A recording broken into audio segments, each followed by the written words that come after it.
चिलक्यारा tunnel में फंसी 41 जिंदगियों को बाहर निकालने के लिए हर मोर्चे पर ऑपरेशन गतिमान है। बीते 9 दिनों से टनल के अंदर कैद 41 जिंदगियों तक पहुंचने के लिए भारत और राज्य सरकार के विशेषज्ञ और एजेंसियां रात दिन जुटी हैं, लेकिन अभी तक कोई सफलता हाथ नहीं लगी है। हालांकि विशेषज्ञ टनल के अंदर मजदूरों तक पहुंचने के लिए 6 बिंदुओं पर काम कर रही है। अब टनल ऊपर से वर्टिकल ड्रिलिंग शुरू हो गई है, जिसके सीमा सड़क संगठन ने कुछ घंटों में 1.5 किलोमीटर तक तैयार की है। विशेषज्ञों की माने तो सब कुछ ठीक ठाक रहा तो अभी भी 41 जिंदगियों तक पहुंचने में 30 घंटे ज्यादा समय लग सकता है। इस खबर पर हम पूरी जानकारी लेंगे, लेकिन बहुत ही ये खबर जो है ये दुखद खबर है। पिछले 9 दिनों से लगातार जो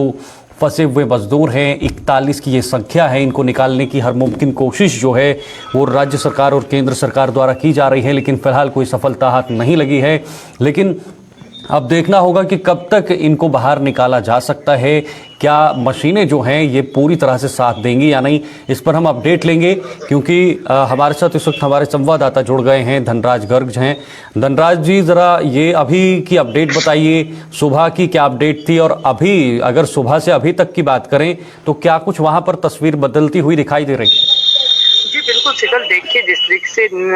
पिछले 9 दिनों से 41 जिंदगियां कहीं ना कहीं जिंदगी और मौत के बीच जूझ रही हैं, क्योंकि जो टनल का हिस्सा है वो धंसता हुआ नजर आया था और जिसके बाद से लगातार वहां पर जो रेस्क्यू अभियान है वो लगातार जारी है। और अभी तक देखा जाए तो जो चौथी मशीन है वो भी कार्य करना शुरू कर दिया है, क्योंकि सुबह हमने देखा कि जो मशीन थी वो पहुंच चुकी थी और अभी तक कार्य शुरू नहीं किया था, लेकिन अब जो चौथी मशीन की बात यदि हम करें तो उसने कार्य करना शुरू कर दिया और अभी तो देखा जाए तो कोई सफलता अभी तक हाथ नहीं लगी है। और देखेगा कि लगातार जो राज्य सरकार है या फिर केंद्र सरकार है, लगातार रेस्क्यू अभियान में कहीं ना कहीं जो टीमें हैं वो लगातार जुटी हुई हैं और केंद्र सरकार भी लगातार उस पर अपनी नजर बनाए हुए है। क्योंकि कल ही आपने देखा कि नितिन गडकरी उत्तरकाशी पहुंचे थे, मुख्यमंत्री पुष्कर सिंह धामी उनके साथ पहुंचे थे और उन्होंने पूरा जायजा वहां का लिया है और पूरी समीक्षा भी की है कि आखिर किस तरीके से जिंदगी को बाहर निकाला जा सके। लेकिन अभी ये कहना बड़ा मुश्किल होगा कि आखिर कब तक ये जिंदगियां जो 41 फंसी हुई हैं कब तक इनको बाहर निकाल लिया जाएगा, क्योंकि अभी भी जो देखा जाए रेस्क्यू कार्य तो जारी है लेकिन उसमें अभी बहुत समय लग रहा है। लेकिन धनराज, अलग अलग प्रयोग करने की कोशिश की जा रही है सरकार द्वारा, क्या वो प्रयोग अभी तक सफल हो पा रहे हैं?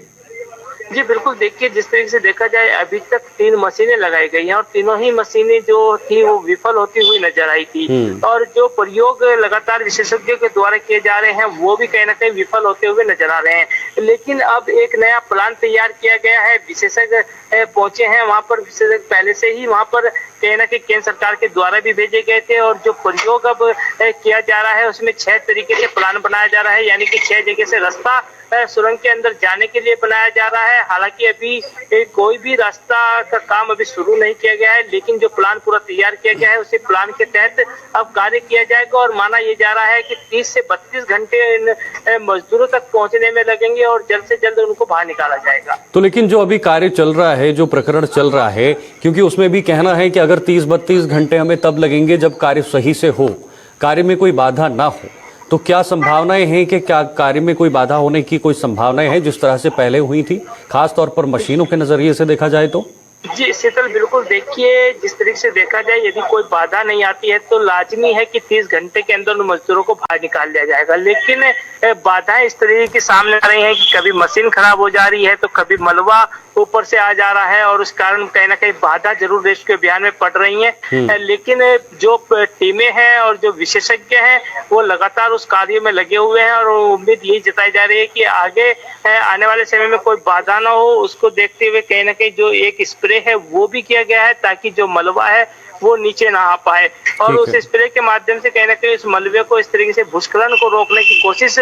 जरूर की जाएगी। तो माना यही जा रहा है कि आशा ये जताई गई है कि आगे आने वाले समय में कोई बाधा ना हो तो जल्दी ही उन मजदूरों को बाहर निकाल लिया जाएगा।